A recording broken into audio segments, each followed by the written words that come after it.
I know, it's late, jeez. Sunday I was pretty much on planes the entire day trying to get home from Canada.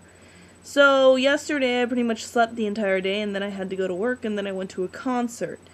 So here's your blonde joke for the week of May 7th, 2007. In honor of the fact that one of my stops was in Detroit, I'm going to tell you this one that involves a flight to Detroit.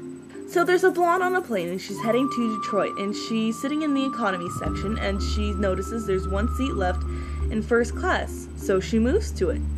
The flight attendant watches her move and then so she kindly goes up to the blonde and explains, "You can't sit here because you paid for an economy ticket, so please move back to your seat. This is first class. You didn't pay for first class."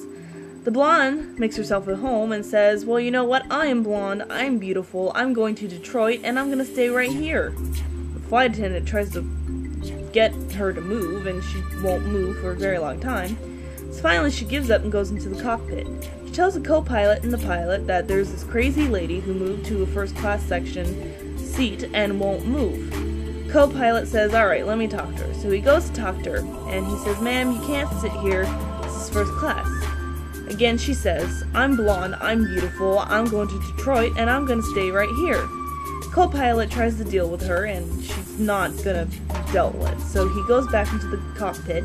He goes, "You know what? Let's just have police waiting for her at the arrival gate because she's not going to move."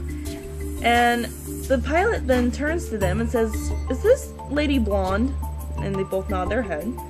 So he's like, "Alright, let me deal with her." And he goes out and they watch him whisper something into her ear.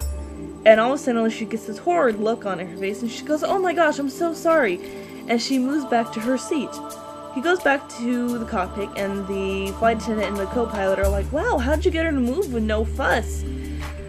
The pilot says, "I'm married to a blonde. I know how to speak blonde. I pretty much told her that this first class section doesn't go to Detroit."